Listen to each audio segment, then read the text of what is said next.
नमस्कार सभी को। तो देखिए, अगर आप लोग आईजीके ओलंपियाड जीके ओलंपियाड की तैयारी कर रहे हैं, क्लास 6 से क्लास 10 का जो पेपर होता है, उसके लिए हम लोग कुछ एमसीक्यूज इंपॉर्टेंट लेके आए हैं आपके सामने। यहाँ पर आपको दिखाई पड़ेंगे अप्रॉक्सीमेटली यहाँ पर 25 एमसीक्यूज हैं जो बहुत ज़्यादा इंपॉर्टेंट होने वाले हैं। इसके अलावा अगर आप किसी और ओलंपियाड की तैयारी कर रहे हैं तो उसकी प्लेलिस्ट हम लोग के चैनल पर पड़ी हुई है, उसको आप जाके देख सकते हो, अपना रिविजन अच्छे से कर सकते हैं। तो चलिए बिना टाइम वेस्ट किए देखते हैं फर्स्ट क्वेश्चन में क्या कहा गया। Who wrote Indian national anthem Jana Gana Mana. अब देखिए, जनगण मन किसने लिखा ये आपको यहाँ पर बताना है पहले क्वेश्चन में। तो बहुत सिंपल सा आंसर है इसका, Rabindranath Tagore is the correct answer. कठिन ये कब हो जाता जब यहाँ पर नेशनल एंथम की जगह नेशनल सॉन्ग दे दिया जाता। नेशनल सॉन्ग क्या है तो वंदे मातरम है, ठीक है। और वंदे मातरम किसने लिखा है, वंदे मातरम लिखा है बंकिम चंद्र चटर्जी जी ने, ठीक है। तो यहाँ पर बी ऑप्शन सही होता अगर ये नेशनल सॉन्ग पूछा जाता तो। अगले क्वेश्चन पे आएंगे, battle of Plassey was fought in which year. तो किस ईयर में बैटल ऑफ प्लासी हुई थी, तो रिवोल्ट ऑफ 1857 से एक साल पहले, ठीक है। तो यहाँ पर ए ऑप्शन जो है वो सही हो जाएगा, ठीक है। ये कहाँ पर हुई थी, प्लासी जो जगह है बंगाल में है, और किसके खिलाफ हुई थी, तो बंगाल के जो एक तरीके से कह सकते हैं जो उस समय वहाँ के रूलर्स होते थे, उनकी लड़ाई हुई थी किससे, ब्रिटिश से, ठीक है। ब्रिटिश हालांकि इसमें जीत गई थी, ठीक है। अगले पे आएंगे question number third, what is the largest gland in the human body. अब ह्यूमन बॉडी में आपको बताना सबसे बड़ी जो ग्लैंड होती है वो कौन सी होती है, तो ये कौन सी होती है, लिवर इसमें सही आंसर होगा, ठीक है। तो इस क्वेश्चन का आंसर हो जाएगा option number C, that is liver, ठीक है। अगले सवाल पे आएंगे, अगला सवाल देखेंगे तो इसमें सी ऑप्शन लगा दीजिए टिक। अगला सवाल देखते हैं क्या कहा गया है। तो अगले सवाल में कहा गया, who is known as father of Indian constitution. अब फादर ऑफ इंडियन कॉन्स्टिट्यूशन किसको कहा जाता है, तो डॉक्टर बी.आर. अम्बेडकर जी को कहा जाता है। और याद रखिएगा एक और चीज कि ये चेयरमैन भी थे, किसके चेयरमैन थे, क्योंकि जब कॉन्स्टिट्यूशन बन रहा था तो बहुत सारी कमेटी बनी थी, तो उसमें से एक कमेटी थी जिसका नाम था ड्राफ्टिंग कमेटी, ठीक है। तो ड्राफ्टिंग कमेटी के क्या थे, चेयरमैन थे। अगले क्वेश्चन पे आते हैं, फिफ्थ क्वेश्चन में, the first Olympic games were held in which year. तो पहले जो ओलंपिक गेम्स हुए हैं वो किस ईयर में हुए हैं, तो एथेंस में हुए हैं, ठीक है। किस ईयर में, 1896 में हुए थे। और 1900 में क्या हुआ था, पहली बार वुमेन ने पार्टिसिपेट किया था ओलंपिक गेम्स में। अगले पे आते हैं, which river is known as sorrow of Bihar. अब देखिए, सौरो ऑफ बिहार को उसको कहा जाता है क्योंकि ये बहुत ज्यादा फ्लड लेके आती थी बिहार में, ठीक है, इसीलिए इसको सौरो ऑफ बिहार कहते थे। और वो कौन सी है, कोसी है। अगले पे आते हैं, सेवेंथ क्वेश्चन देखिए क्या कह रहा है। इसमें कहा गया, who was the first female prime minister of India. तो फर्स्ट फीमेल प्राइम मिनिस्टर की बात पूछी जाए, या एक ही अभी तक फीमेल प्राइम मिनिस्टर हुई है भारत की, और वो कौन है, इंदिरा गांधी जी हैं। अगले पे आते हैं, क्वेश्चन नंबर 8 देखेंगे, in which year did India gain independence from British rule. किस ईयर में इंडिया को इंडिपेंडेंस मिली है, तो 1947 में मिली है। लेकिन मान लीजिए अगर यही इंडिपेंडेंस की जगह पूछा जाता कि हम लोग रिपब्लिक कब हुए, ठीक है, अगर ये पूछ लेता कि हम लोग रिपब्लिक कब हुए, तो रिपब्लिक हुए थे 26 नवंबर 1949 को, ठीक है। या इसको और अच्छे से देखेंगे तो हम लोग का जो पूरी तरीके से संविधान लागू हुआ था वो 26 जनवरी 1950 को हुआ था। तो 1950 हम लोग कहेंगे कि हम लोग क्या हुए, टोटली रिपब्लिक हो गए थे। अगले पे आते हैं, the highest civilian award of India. तो सबसे बड़ा सिविलियन अवार्ड भारत का कौन सा है, तो भारत रत्न है, ठीक है। भारत रत्न के बाद कौन आता है, तो पद्म विभूषण आता है, ठीक है। पद्म विभूषण के बाद कौन आता है, पद्म भूषण आएगा, ठीक है, भूषण आएगा, ठीक है। और पद्म भूषण के बाद कौन आएगा, पद्म श्री आएगा, ठीक है। तो सबसे बड़ा कौन सा है, भारत रत्न है। अगले क्वेश्चन पे आते हैं, क्वेश्चन नंबर 10th देखेंगे, which planet is known as red planet. तो रेड प्लैनेट इसमें से कौन सा है, तो रेड प्लैनेट इसको कहा जाता है लाल ग्रह, मतलब मार्स है, ठीक है, मंगल कहते हैं इसको हिंदी में। 11th में आते हैं, who discovered law of gravitation. तो लॉ ऑफ ग्रेविटेशन क्या है कि अगर दो बॉडीज हैं और दोनों का मास मान के चलते हैं m1 और m2 है, तो क्या होगा, दोनों एक दूसरे को अट्रैक्ट कर रहे होंगे, ठीक है, फोर्स से कुछ ना कुछ क्या कर रहे होंगे, अट्रैक्ट कर रहे होंगे। और जो अट्रैक्शन फोर्स होता है वो डायरेक्टली प्रोपोर्शनल होता है इन दोनों के मासेस पे। ये किसने बताया था, आइजैक न्यूटन ने बताया था। करेंसी ऑफ जापान, तो जापान की करेंसी क्या है, येन है, ठीक है।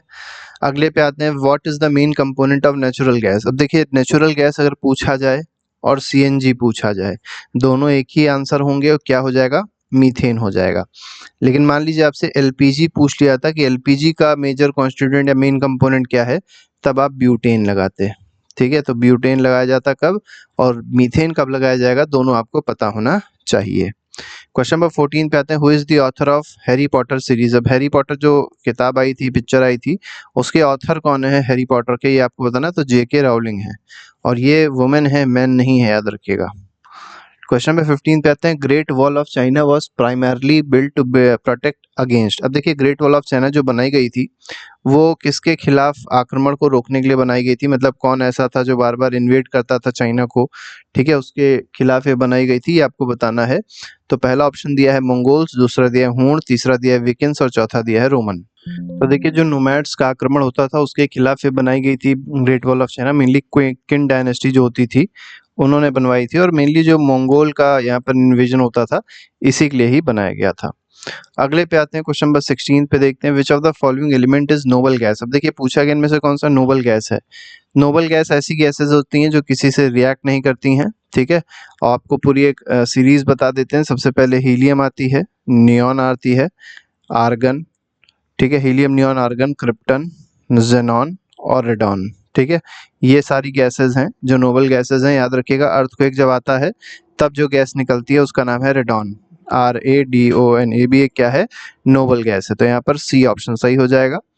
अगले पे आते हैं, question number 17, the longest river in the world. अब देखिए, लॉन्गेस्ट पूछा है और एक और चीज पूछी जा सकती है, लार्जेस्ट, ठीक है।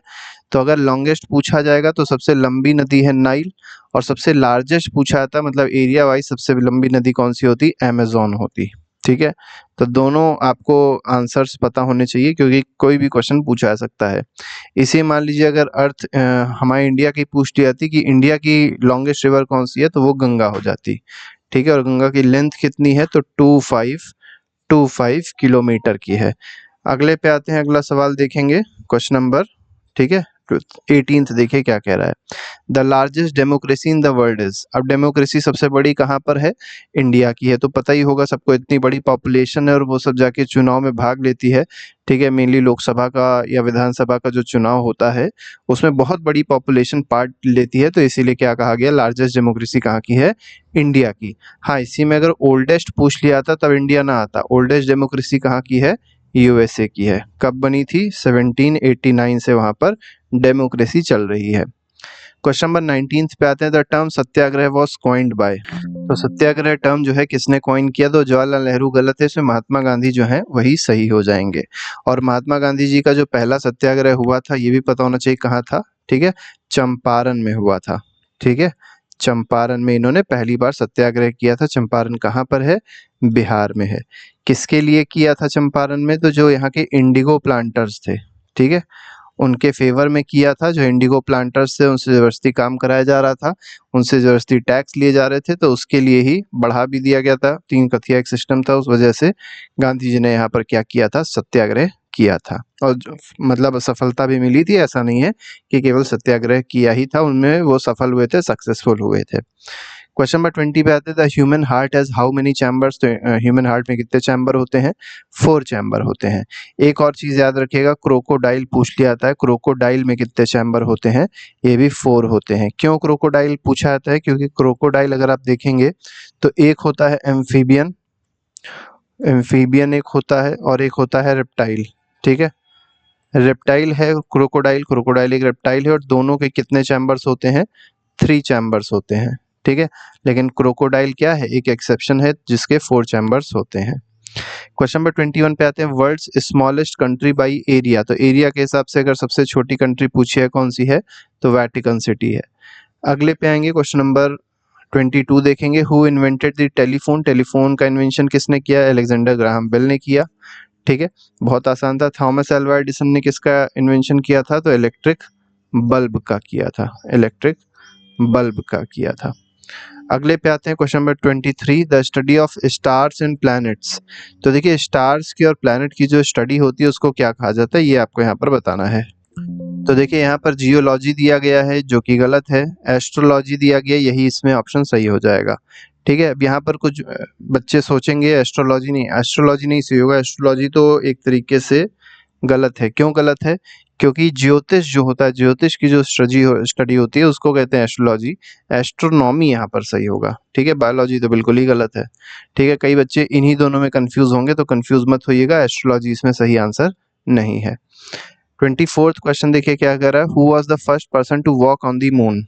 अब मून पे चलने वाला पहला जो पर्सन था, वॉक मतलब चलने वाला, ठीक है। स्टेप ऑन द मून पूछा जाए, वॉक ऑन द मून पूछा जाए, तो नील आर्मस्ट्रांग ही थे, ठीक है। लास्ट क्वेश्चन है आज का, इसमें कहा गया which is the largest ocean on the earth.